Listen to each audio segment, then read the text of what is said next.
África, un continente que ha sufrido la invasión, la esclavitud y el saqueo por parte de Estados Unidos y Europa durante siglos, vuelve a estar en el centro de la agenda de esas potencias occidentales. ¿La razón?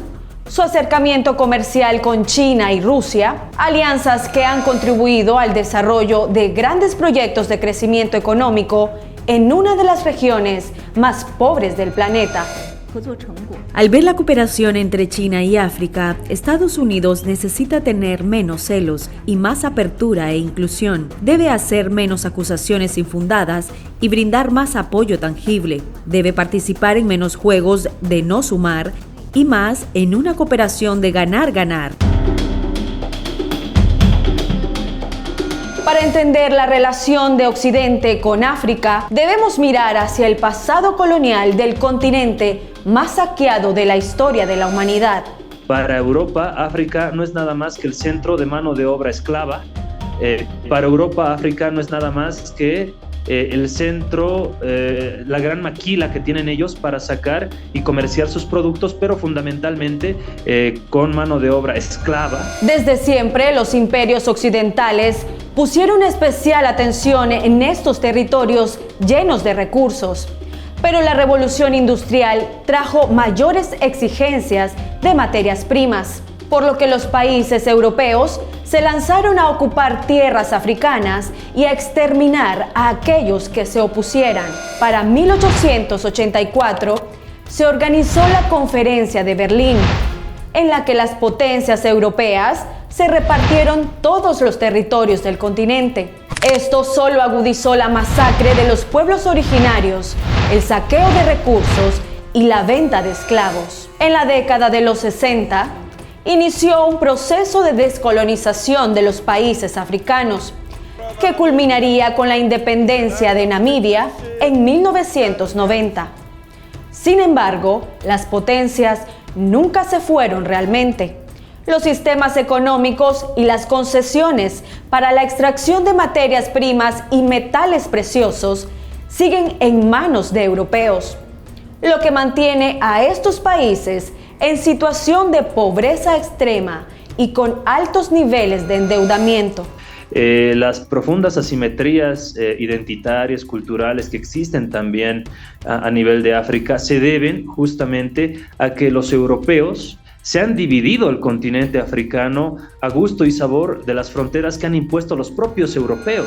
Organizaciones de derechos humanos de Argelia han denunciado el genocidio de 10 millones de argelinos durante la colonización francesa.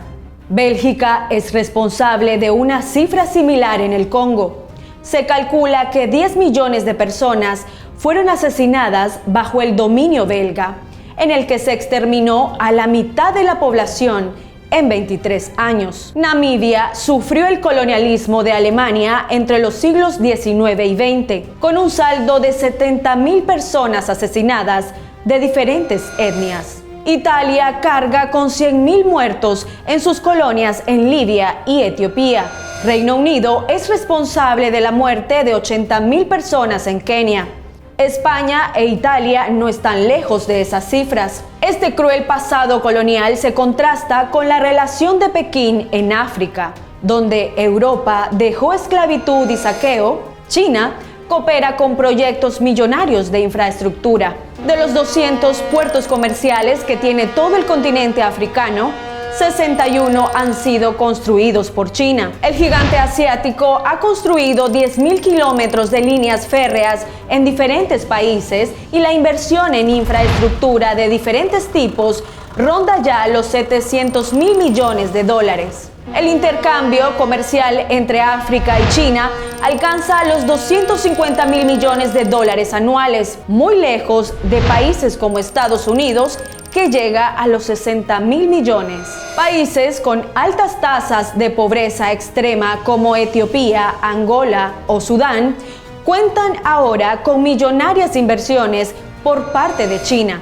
África, por su parte, aporta innumerables recursos. El continente posee más de 60 tipos diferentes de minerales y contiene un tercio de todas las reservas minerales del mundo.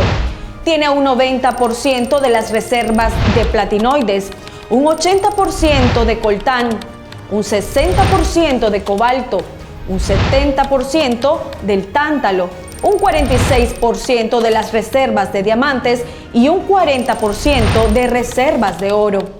A esto se suman los yacimientos de petróleo y gas natural. Esto lo sabe la Unión Europea y la Casa Blanca, que además de buscar sus recursos naturales, buscan una configuración geopolítica favorable que los obliga a pelear por el dominio de este vasto territorio. Deben comenzar a respetarnos, ver a África como verdaderos socios y dejar de tratarnos y hablarnos con tono paternalista. Europa presentó un plan estratégico conocido como el Global Gateway, que consiste en la inyección de $300.000 millones en inversiones público-privadas en África. Las autoridades europeas tratan de convencer a los africanos, asegurando que $150.000 millones irán destinados a mejorar sus necesidades básicas. Por su parte, Estados Unidos anunció un monto de $65.000 millones que ya se están ejecutando para respaldar esa estrategia. De estos, se destinarán 165 millones a apoyar lo que ellos llaman elecciones pacíficas y transparentes. Estados Unidos ha venido a África del Sur para enseñarnos de democracia. Ese país que se ha construido sobre una fuerza brutal, sobre la esclavitud de otros seres humanos, sobre la humillación de los africanos, la explotación de los africanos, el saqueo de África, viene hoy a enseñarnos sobre democracia. Pero estos recursos occidentales en África no es visto con buenos ojos. Jefes de Estado y organizaciones la han catalogado como el pago mínimo de la deuda histórica que estos países tienen con los pueblos africanos tras años de saqueo colonial. Por otro lado, cada vez más países africanos apuestan por las relaciones comerciales y políticas en grandes grupos económicos como el BRICS o la Organización de Cooperación de Shanghái. Además, los líderes de África buscan opciones que permitan desvincularse del dólar para fortalecer sus monedas locales. China sabe de esto y sabe administrar muy bien sus relaciones con los países del sur global.